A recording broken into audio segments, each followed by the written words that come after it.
ستایش مخصوص خداوندی است که پروردگار عالمیان است و درود خدا بر نبی اکرم محمد و آل و اصحاب نکوکارش. خوب است نخست گفتارمان را درباره زندگانی پیامبر با یادآوری از نسب آن بزرگوار درود خدا بر او و آلش شروع کنیم.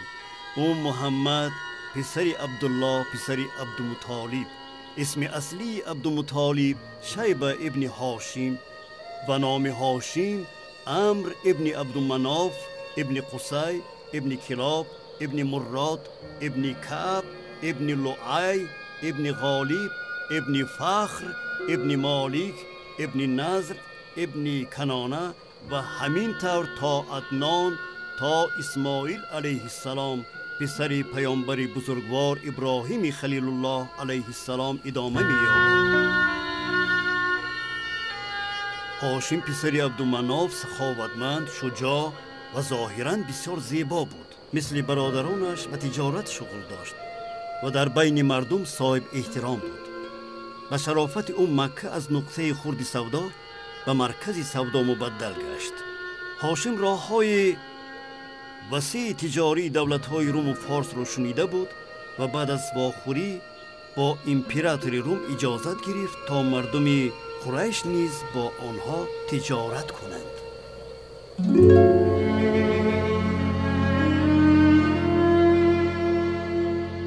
هاشم برگشت. چون در بین مردم عرب احترام خاص داشت و صاحب منزلت بزرگ بود، او توانست شرطنامه تجاری را در بین مردم عرب از مکه تا شام به امضا رساند. قریشی ها نیز تجارتشان را چنین آغاز کردند و از این در قرآن کریم خبر داده شده است. سپس با قبیله های افریقا، حبشه، یمن و هرات شرطنامه ها بستند و سرحد تجارتشان وسیع‌تر گردید. قریشی ها تجارتشان را به دو سمت براه ماندند: تابستان به شام و زمستان باشد به یمن. مردم نقل میکنند که امپراتور روم از هاشم درخواست نمود تا او با دخترش ازدواج کند و هاشم به غزه گریخت و در آنجا وفات کرد و به خاک سپرده شد. برای همین نام شهر را غزه هاشم گذاشتند. پیش از این هاشم در مکه زنی داشت و صاحبی 3 پسر بود: نزلت، ابو سیف و اسد. هاشم در یکی از سفرهایش به شام با دوست خود عمرو پسر زید سردار قبیله حضرج در یثرب واخورد و با دختر او سلمه ازدواج کرد و صاحب پسری شدند شیبه ابن هاشم. چنانی که گفته شد او در غزه فوتید و در آنجا به خاک سپرده شد. اهل مکه بسیار برایش غمگین بودند و شیبه همراه مادرش در یثرب تنها عمر به سر می بردند. مطالب طبق وصیت برادرش هاشم به یثرب رفت و برادرزاده خود شیبه ابن هاشم را به مکه آورد. این جوان آورده مطالب به زودی به اهل مکه پسند آمد. چون مطالب پیر شد، شیبه یعنی عبدالمطالب سرور مکه تعیین گردید و تنها یک پسر داشت که نامش حارث بود. عبدالمطالب مکه را راهبری میکرد و مردم عرب برای اخلاق نیکش او را دوست می‌داشتند و احترام می‌کردند. باری عبدالمطالب از غیب صدای را شنید: مکانی پاکیزه را جویاشم عبدالمطالب. پاکیزه؟ این چی است؟ چاه احسان را بکن. احسان؟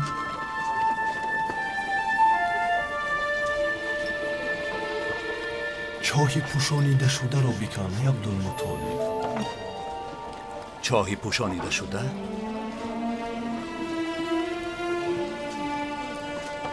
آخ خدای کعبه، این چی صدایی است که من میشنوم؟ زمزم را بکن. زمزم؟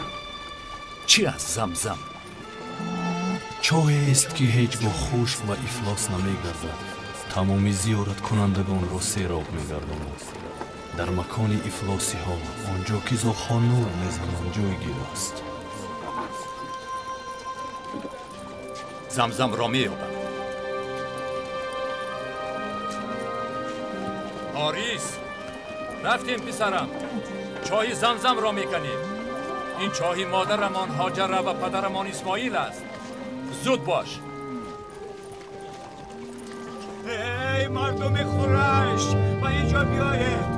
ببینید که چیکار میکنن در بین عیسی و نیلی. ای اهل قریش، مغیره. چی گپ شد ای امیه؟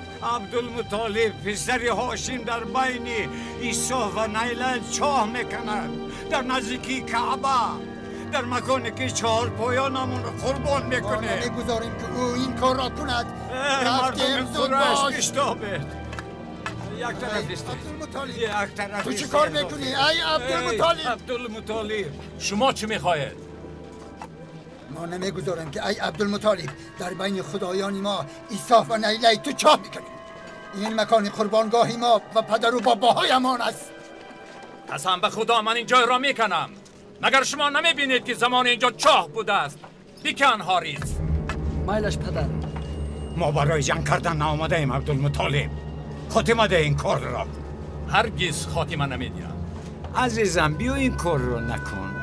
ما با تو جز نیکی دیگر چیزی نمیخواهیم. در مکه چاه‌های زیادی موجود است. بدر هست، سجله هست و باز دیگر و دیگر. هر کدامی رو که بخواهی برای خود بگیر. یا اینکه در دیگر مکان جویا شو ما هم برای کندنت کمک میکنیم. به من امر شد که این جای را بکنم. کی تو را امر کرده است عبدالمطالب؟ صدای مرا در خوابم امر کرد که اینجا را بکنم و این کار را باید انجام دیم. خلال نرسانید با من. ما به تو اجازه نمیدیم. اینجا ما قربانی میکنیم. بس کن این کار را. تو هم مثل ما یک مرد عادی هستی. با چی ما را تهدید میکنی؟ یا خدای کعبه، من چرا میبینم؟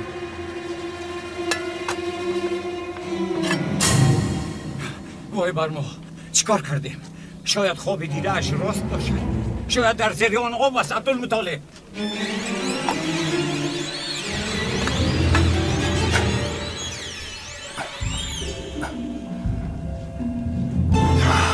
این دفینه است. دفینه قبیله جیهون که هنگام آنها را از مکه راندن کنده بودند. دو سپر، آهو، همه‌اش از طلاست. نه این را تقسیم میکنیم عبدالمطالب. وای بر شما، چرا تقسیم میکردیم در صورتی که این را من پیدا کردم؟ نه چون این نمیشود. فراموش نکن که ما هم در این داریم حق. مردم قریش، اگر من قوم هاشم را جیغ زنم در حال به اینجا می آیند و شما چیزی را از من گرفتن نمی توانید. ای مردم قریش، آنچه که در پایان تر است بهتر از این می باشد. برای همین مرا به حالم گذارید کارم را اجرا کنم. غمگین نشوید، شما هم حقتان را می گیرید. چه خیل؟ قره می کشید. نیستش از من و شما، نصف دیگرش از کعبه. ما راضی هستیم عبدالمطالب. ما نیز راضی هستیم عبدالمطالب. کندن بگیر زمزمت رو. اینجا آب است.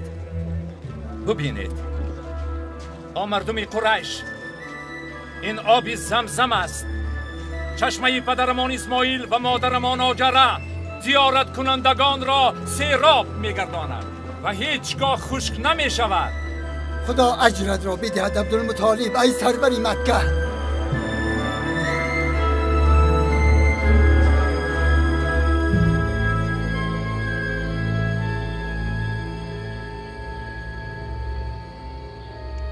سپس عبدالمطالب جواهرات را به نزد دانای مکه برد تا قره کشی کند. با کشیدن قره همه جواهرات نصیب عبدالمطالب شدند. طلای 2 آهو را برای زینت بخشی در خانه کعبه و این چنین برای تیار کردن قلف و کلید طلایی صرف کرد. بعد از این با خدا عهد بست اگر صاحب 10 پسر شود یک تای آن را حتما قربانی خواهد کرد. آن زمان زنی با نام سمره العامریه داشت. بعد از او با 4 زن دیگر ازدواج کرد و از آنها صاحب 10 پسر شد. بنابر عهدی که داشت در بین پسرانش قره کشی کرد و قربانی به پسر دوست داشته‌اش پدر پیامبر اسلام درود خدا بر او و به آلش راست آمد. زمزم عبدالمطالب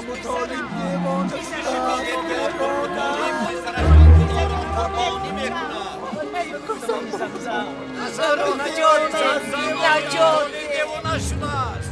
نمیگذاریم که این کار را بکنم مگر دیگرها تکرار میکنم. پسری خوب استی عبدالله که امری پدرت را رد نکردی. نه این کار را نکنید. خواهش میکنم نکن این کار را، نکن. پدر خواهش میکنم این کار را نکنید. من عهد کردم و هیچگاه عهد شکنی نمی کنم.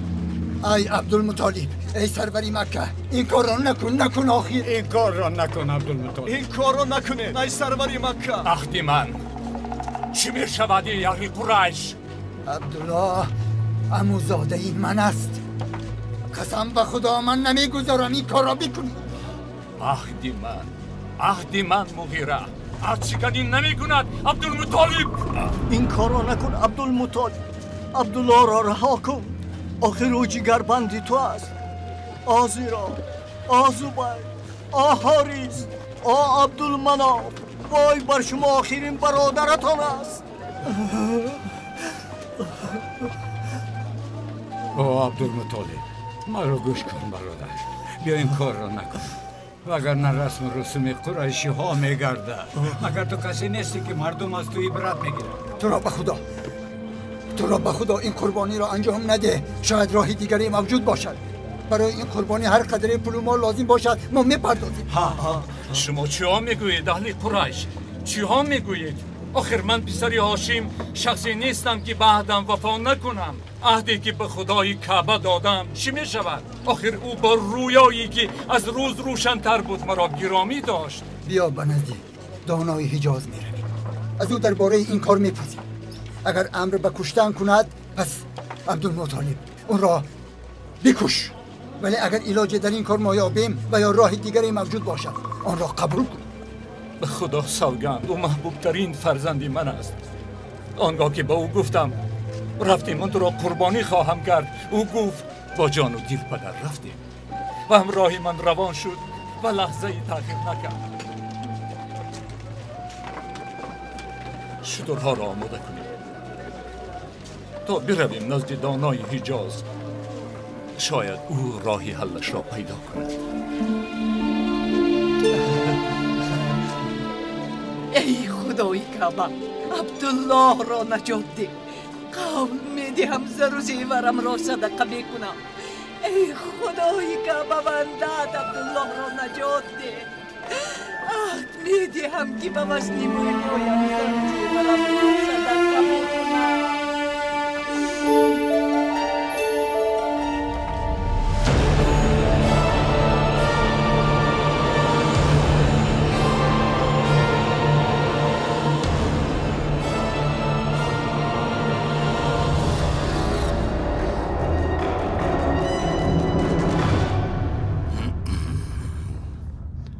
کارهای ساختمان در بنای قله چطورند ابن مقصود؟ در مرحله انجامیابی است سرورم. به زودی مظلومان نجران را به آنجا میکشانم. آنجا معبدخانه قلیس می شود که با بزرگی و حشمت خود بزرگترین نشانه در روی زمین خواهد شد. این کلیسای مظلومان نجران می گردد که زنوس آنها را آتش زد؟ بله، همه زیارت کنندگان به آنجا خواهند رفت. ولی اعراب در مکه حج را انجام میدهند و میگویند جناب ابراهیم این خانه را بنا کرده است و آن را مسجد الحرام مینامند. وای بر حالشان، آنها مردمی بت پرستند. حالا وقتی آن رسیده است که باید همه اعراب دینی مسیحی را قبول نمایند، چنانی که مردمی نجران این کار را کردند، مثل مظلومان نجرانی که در میانشان بابای ما حاریس بود. هرچه زودتر ساختمان کلیسا را به آخر رسانید. چون ساخته شود زیارت کنندگان را به آنجا خواهم فرست. این کار را چطور میکنید ای سرورم؟ کلیسا که ساخته شد بعد از آن میگویم.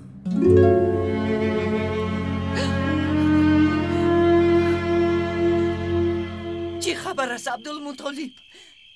عبدالله نجات یافت. چی طور؟ آرام شو زنک، من نفسم را راست کنم.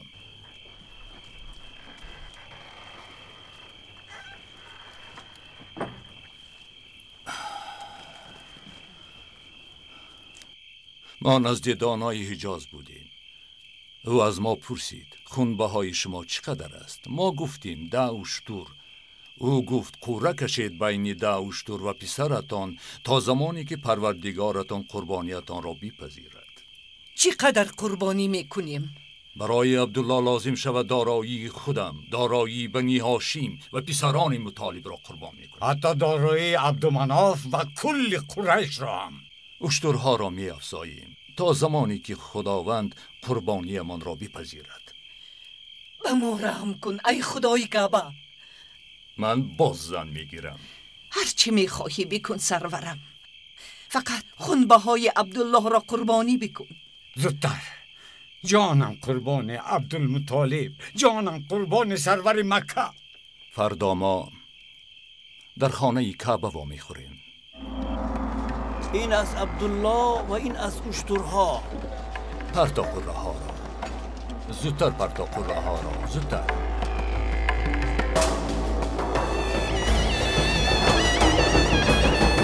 عبدالله ای خدای کعبه، قربانی را به جای عبدالله بپذیر. عبدالله باز اضافه کن. پرتا قره.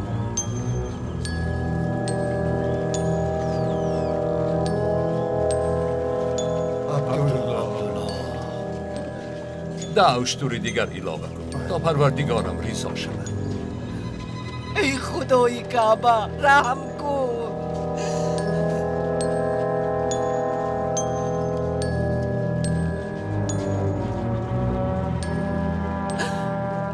چه خبر است حارس؟ حالا هم قوره میپرتاید. قوره در کی افتید؟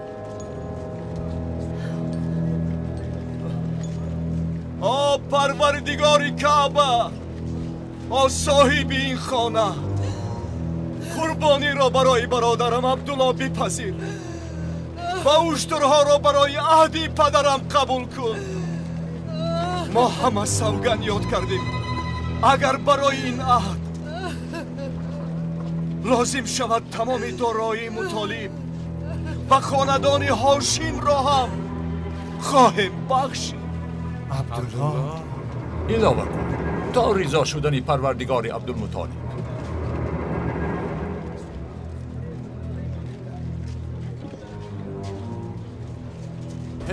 اشترها را ما به خدمت حاضریم این پروردگار.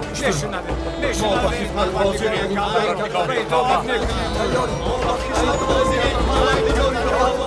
سپاسگزاری پروردگار کعبه. ای اهل قریش شادی کنید، شادی کنید فرزندان هاشیم. عبدالله نجات یافت. 100 اشتر را در نزدیک کعبه قربانی میکنیم. در کوچه و کوی و در هر جایی که نباشد همه میتوانند گوشت قربانی را بگیرند، چه انسان باشد، چه جن، چه پرندگان و چه درندگان. خدا از تو راضی باشه. قسم به خدا هر کاری که شد احترام پروردگار خانه کعبه به عبدالله بود. او سبب شد که مردم مکه و زیارت کنندگان از این قربانی بهره ببرند. ای اهل قریش، پسران هاشیم، خودی امشب دختری وهب آمینه را برای عبدالله خواستگار می شود. گوش کن اسود، چون ساختمانی کلیسا به انجام رسد در حال به کعبه لشکر کشیده نابودش می سازم. به خربار سنگ آنجا را مبدل می گردانم. زیارت کنندگان را به جانب کلیسای خودمان رهسپار می کنم. آنها را به این مجبور می سازم. اگر آنها رد کنند و دوباره کعبه را بسازند چی؟ باز نابودش می سازم. من لشکرهایم را تا به شمال می کشانم و سرحد شاهیگریم را تا حجاز و حتی تا ویزانتی پهن می کنم. آنها را مجبور می سازم تا دین مسیح را قبول کنند. ولی ویزانتی او در این باره چی فکر می کند؟ عصر هاست که آرزو می کنند. آنها آرزوی آن را دارند که بحر سرخ را آبنبار خود بگردانند.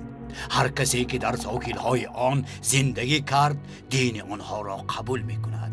برای ویزانتی ها چه از طرف خشکی چه از طرف بحرها راهشان به هندوستان کشاده می گردد. راه های تجاری خود را توسط هندوستان و چین انجام می دهند و صاحب اختیار می گردند. ای اسود، شاهان این گونه فکرها می کنند. این کارها را دستان من انجام خواهند داد. ولیکن حبشه چی؟ شاهش چی سرورم؟ وای بر تو اسود، شاهی حبشه چیکار کرده می تواند؟ شاه ابرهه تنها ظاهرا از او پیروی می کند، باطنا میلش با ویزانتی است. من غلام ویزانتی در دالیسه بودم و تا حال دلم به آنهاست. نقشه هایم ویزانتی را قسم قسم می کند. بشتاب اسود پسری مقصود. عرب ها با کلیسای ما می آیند، زیارت و تجارت می کنند. سپس می بینی که من شاهی آنها ابرهه. این روز را ما هم انتظاریم سرورم.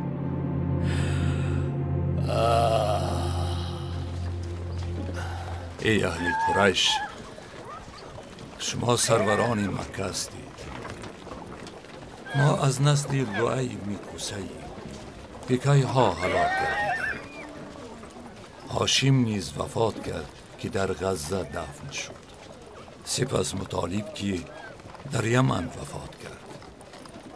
سپس نفیل که در عراق ففتید و آنجا دفن شد. و بعد این عبدالشمس که در شرق شام هلاک کرد. نیکو آن است که حالا تو در بین مای عبدالمطالب. ما همه صاحبان خانه کعبه. تو سرور مای عبدالمطالب. منت دارم از شما. از زمان بابایمان قصی ما آیین خوبی را پیشه کردیم. خیرخواهی و عدالت پیشگی، حقیقت پرستی و مظلومان را کمک کردن. لیکن در زمان پدرمان هاشم عادتی بدی پیدا شد که او را غمگین کرده بود. چگونه عادتی بد عبدالمطالب؟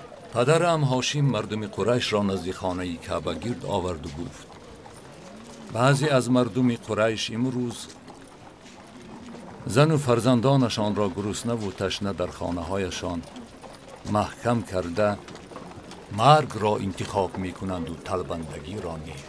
سوگند به خدا این عادتی بد است. نباید مردم قریش چنین عادتی بد را پیشه کنند. افسوس، لیکن عادتی بد در بین مردم قریش خصوصا کنانی ها و دیگر مردم مکه پنهان شده است. سوگند به پروردگار کعبه این کاری را که انجام میدهند جز بی عقلی چیزی دیگری نیست. چه پیشنهادی دارد ای سروری مکه؟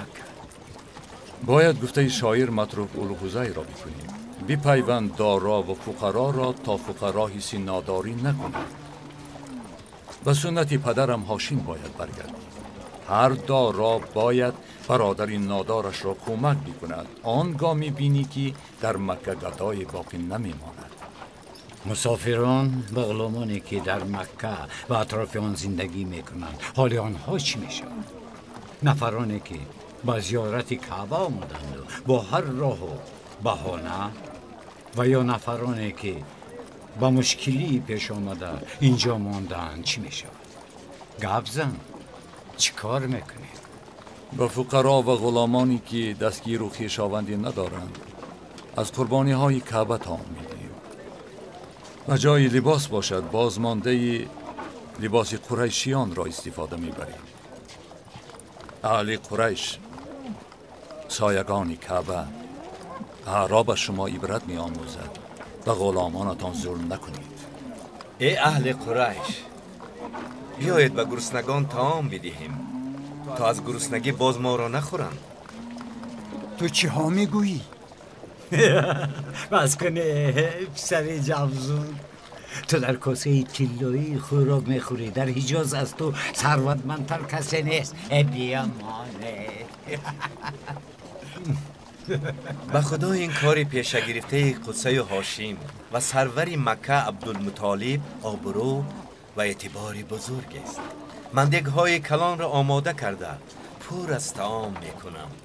بگذار حاجتمندان بیایند و از آن بهره ببرم. تا آن زمانی که قوت دارم به حاجتمندان کمک میکنم.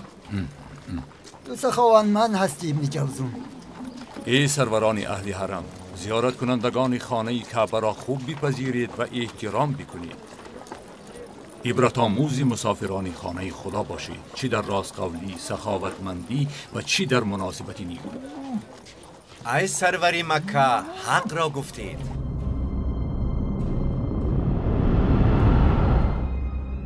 درود بر شما سرورم.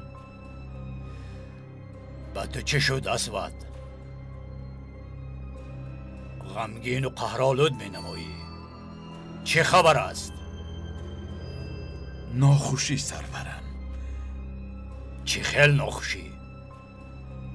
نفر از فرزندان کنانه از قبیله قریش که بت پرست است در معبد کاری بدی را انجام داد. شف نکن اسود. بگو چی کار کرد؟ او در داخل کلیسا نجاست پرتافت.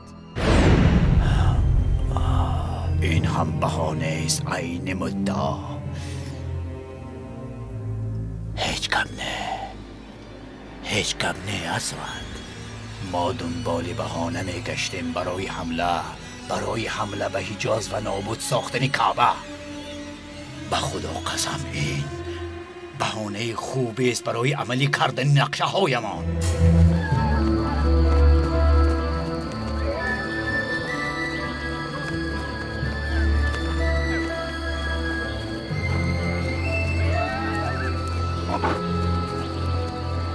اینجا بیا کنانه.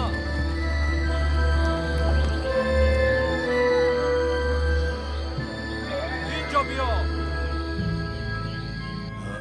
در شهر ما مگر کاروانی از مکه نیست؟ هست سرورم. در یمن همه وقت تاجران مکه موجودند.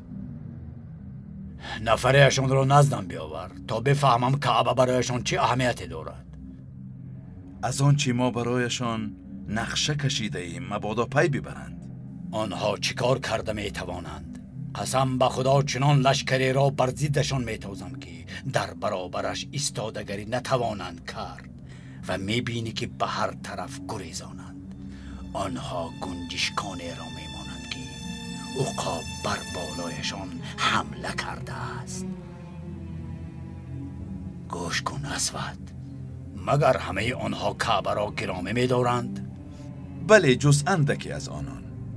این هم قومی حاریس فرزندان نجران که دینشان مسیحی است، یهودی های یسری، فدک و خیبر و بعضی از قبیله حدم. من میدانم که مسیحیت در بین قبایل عرب پهن شده است. غیر از این خانه آنها را باز چی وادار ساخته است که آنجا را اینقدر گرامی می‌دارند؟ این خانه را خانه ابراهیم و اسماعیل میپندارند. قبایل بت‌هایشان را به آنجا میبرند و این خانه را به نهایت گرامی میدارند. چقدر گرامی؟ حاضرند برای آن جان فدا کنند. اگر چنین است یک تاجر قریش را نزد من آرد. چی کاری بده را انجام دادی؟ مگر نمیدانستی که یمن مکان تجارت زمستانه ماست؟ اکنون چی کار میکنیم؟ مبادا ابرهه خشمگین شود و این کاری بده که در کلیسایشان انجام دادی. چی بدبختی را به سر کنانیان و مردم قریش آوردی؟ تصور ناکردنی است. شنیدم مردمی را که معبد ابرهه را تعریف میکردند و میگفتند او مردم عرب را مجبور به آنجا میکشاند. این کار را به آن خاطر کردم که بفهمند مردم عرب جز خانه کعبه دیگر جایی را گرامی نمیدانند. وای بر تو، زود به سوی مکه بشتاب پیش از آن که سربازان ابرهه تو را دستگیر کرده نابود سازند و صاحبان مکه را از این واقعه خبردار بکن. دفع شو از اینجا که دوباره نبینم دیوانه.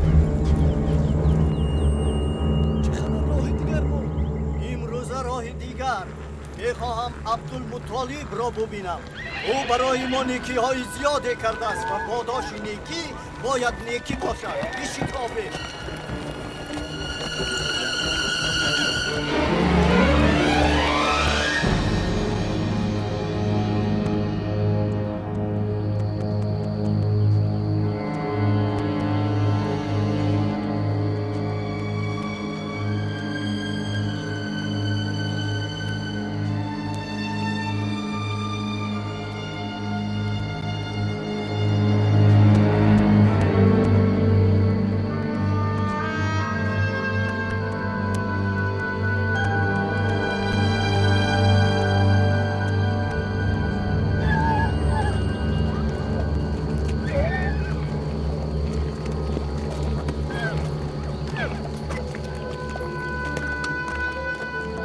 کی هستید؟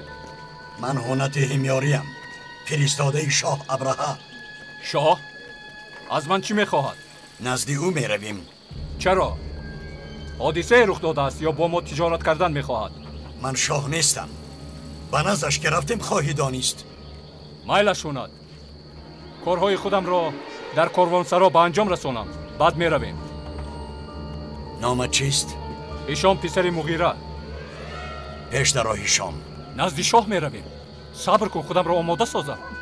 مایلش زودتر.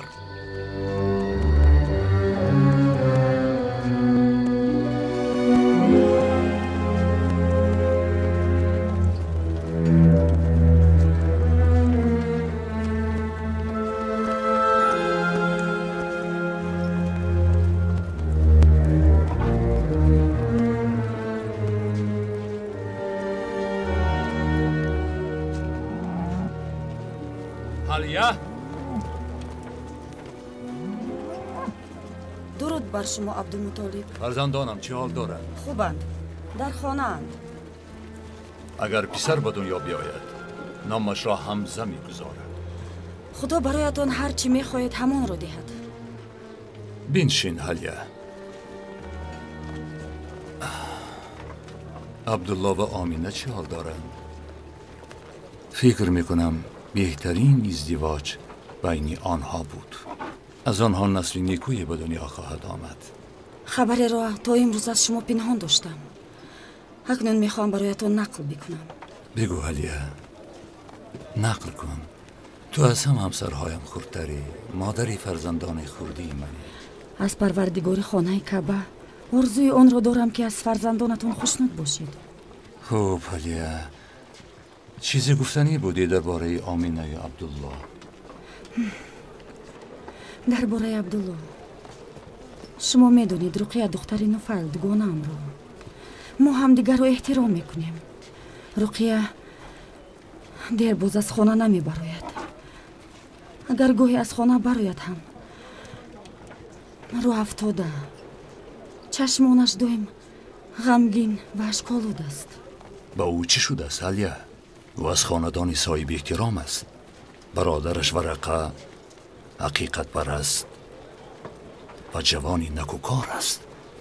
من همین خاندان را دوست می دارم. اکنون بگو به رقیه چی شده است؟ باره با او گفتگو کرده. سبب غمگین بودنش رو پرسان شدم. تا حقیقت رو نگفت رو رها نکردم. عجب سخنهایی میگویی.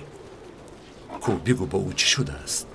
زمانی در قریش از او دختری خوشبختری رو ندیده بودم.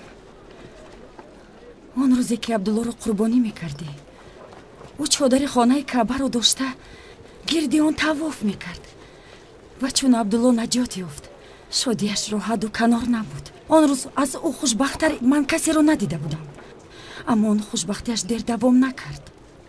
او عبدالله رو دوست میدارد؟ بگذار با عبدالله ازدواج کند.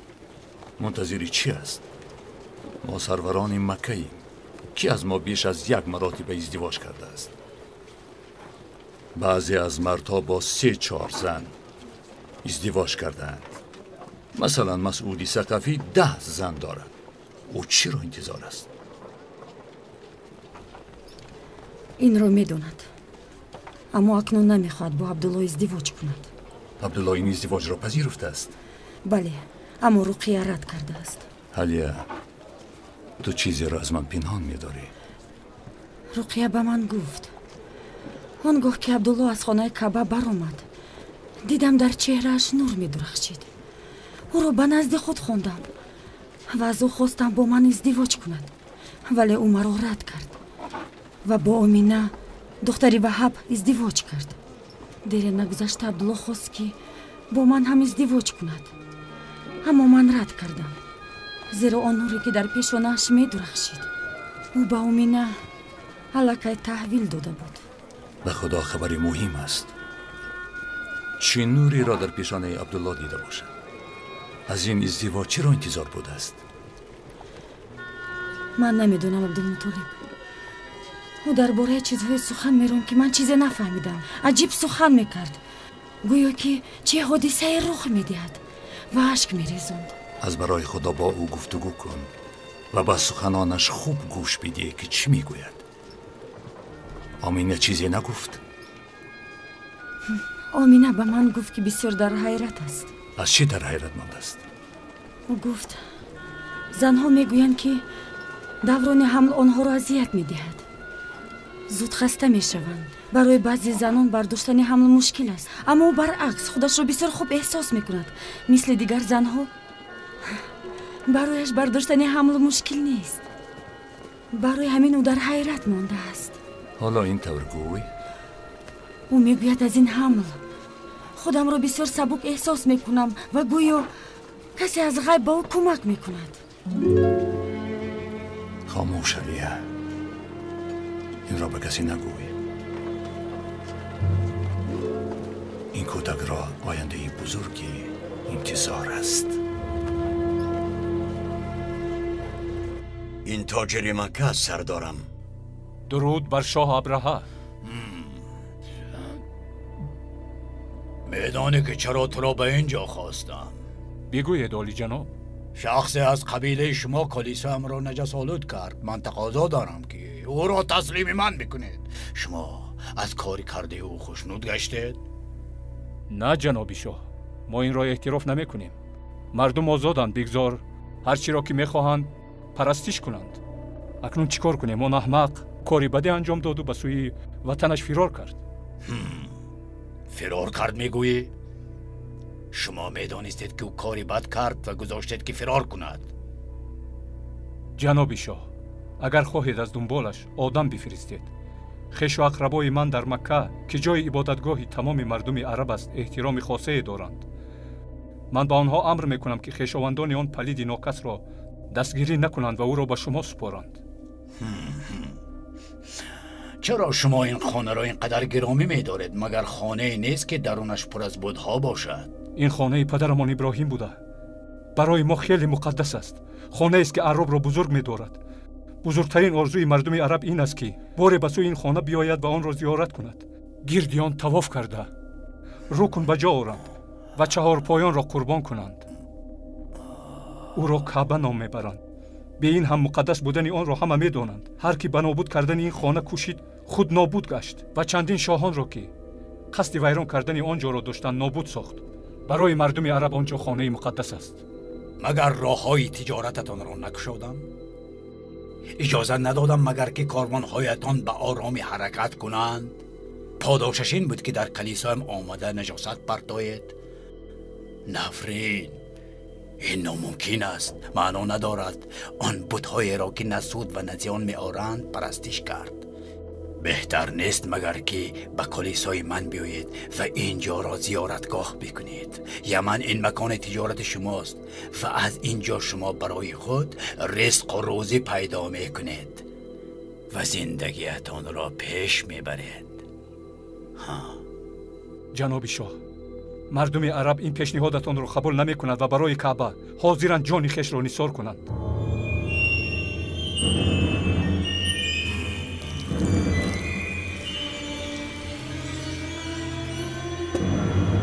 سپاه را آماده کنید. اطاعت سرورم. خوش آمدی دوستی همیاری من. مرحمت. درود بر شما عبدالمطالب. چه گپ و خبرهای نو در یمن؟ آنها شاه شدند و ما غلامانشان و پورگی مطیع آنها و سپاهیانشان گردیدیم. در وضعیتی بدی قرار داریم. خدا خواهد این ابریسیه در گذر است. همه‌اش می‌گذرد. باباهایمان نقل کردند که نصر پسر ربیعه شاه یمن خوابی دیده بود. به نزد 2 نفر دانندگانی تعویل خواب رفت. به آنی که خواب دیده‌اش را به یکی از آنها سیتیخ نقل کند، سیتیخ گفت در خواب دیدی که ولقانی از خود سنگچه‌های تفسانه را جدا می‌کرد و سیتیخ ادامه داد و آن سنگچه‌های تفسان در سرزمین سیاه بالای سری مردم می‌ریخت و آنها را سوراخ کرده به هلاکت می‌رساند.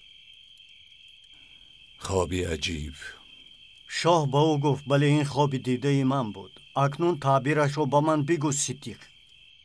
سیتیخ گفت سوگند به آن دو ماری که در بین حرمند به سرزمین شما حبشها وارد میشوند و آنجا را غصب میکنند. گفت حادثه ترسناک این در زمان سروری من رخ میدهد و یا اینکه در زمان دیگری؟